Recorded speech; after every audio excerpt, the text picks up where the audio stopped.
Hi everyone, this is Abena. I'd like to thank you for tuning in to my YouTube channel, Embrace Natural Beauty, where it is my goal to share with you simple tips and techniques that have been helpful to me in my own natural hair journey for the past 4 years that have helped me to maintain my hair, to keep it in good condition and retain length, because it's always been my goal. See, I want all of you to maintain your hair, to keep it in good condition and retain length if that's also your goal, so that you enjoy your hair and embrace natural beauty of your own. Today in this video, as you can see, I'm talking about CurlFormers. Now this is my first experience, so it's not a tutorial.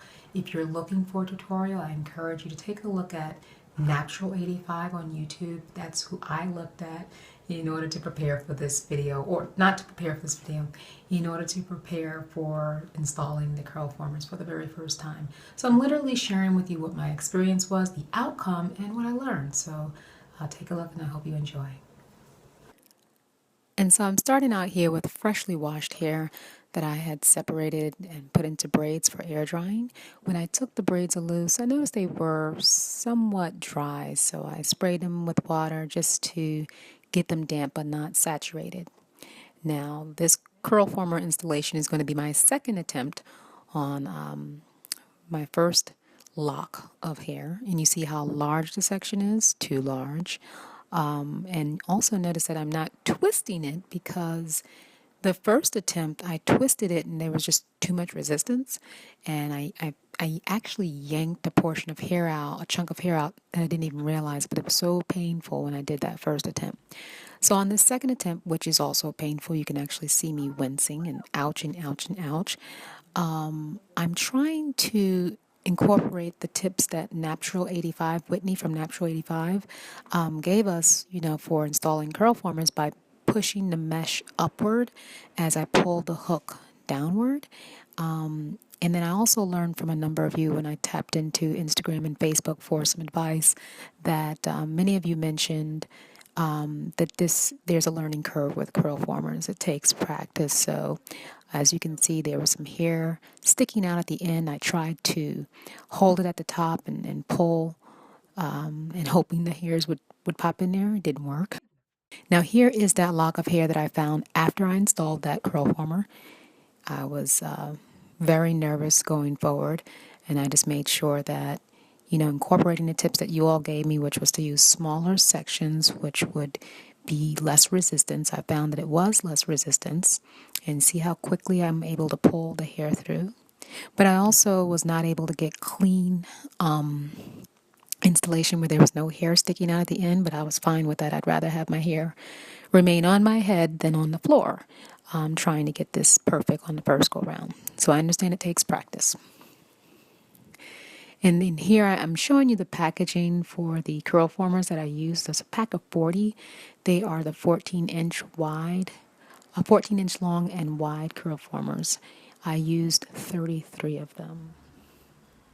Next day, I slept on them overnight, which was not comfortable, but it wasn't as uncomfortable as I had imagined it to be. So I could actually stand to do this again. It's much better for me than sleeping on rollers. Now, taking down that first CurlFormer was completely a surprise to me. It was smooth. You saw the bounce that it had, and it was a little fluffy. And I said, oh my gosh, if the rest of my hair looks like this, then I would be very happy. Unfortunately, the rest of my hair did not look like that, because that is a different texture of hair. The rest of my hair does not behave like that. And so it wasn't as smooth, but it was passable for me to go out for the evening. And so I put some argan oil on my hands and went ahead and worked out the parts and fluffed up my hair so I can go out and party and celebrate my sister's birthday. Yep, looks good enough to me. So out I went to hang out and celebrate my sister's birthday. These are her friends and our cousin and her co-workers. And so we're hanging out, waiting for my sister to arrive. I tried to get some pictures, but by this time, I have had my 2-drink special, and I totally forgot I needed to get a single shot. So that's why that did not happen. It rained that night. I got some frizz. I preserved it overnight with the pineapple, took it down to see what the condition would be perhaps if I could separate it, get another style out of it. Didn't like the way it looked. It was looking kind of trashy. I mean, granted, it wasn't that great to start with, and then the rain didn't help. So I just decided it's not going to be good enough to wear down. I put it up in a puff, and I went to work. And it rained on that day as well. So the next day, I did the pineapple overnight, took it down. I knew there was just absolutely no way that I could do anything with this hair in this state.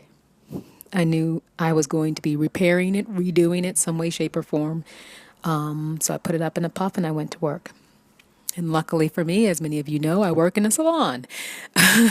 So after finishing with my own clients, I decided I would prepare my hair for a redo. Not of the CurlFormers, though. I decided to use a different form of rollers. If I had a wash and go, if I started out with a wash and go, I just would have refreshed my wash and go. But since I'm refreshing a stretched curl style, I decided I would do a different type of curl, but still stretched. So I tried these rollers first, decided against that, decided to go with smaller rollers. And then, for the sake of time, I actually decided to have one of the other stylists come over and help me complete the installation of my rollers and flexi rod sets so that I can get through quicker and get under the dryer because I had somewhere to go on this Thursday evening. So when they were all installed, this is what it looked like.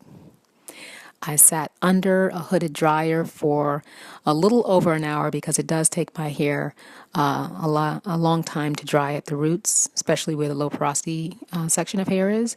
So here I'm taking them down, nice spiral curls. It came out really nice. I liked it. And I forgot to just take a snapshot of the final. But anyway, here I am going out for the evening. This was the surf club in New Rochelle, New York. And beautiful, just a beautiful club, beautifully decorated. So this is us driving up, and this is me coming up the entrance, the stairway, and me peeking over the balcony.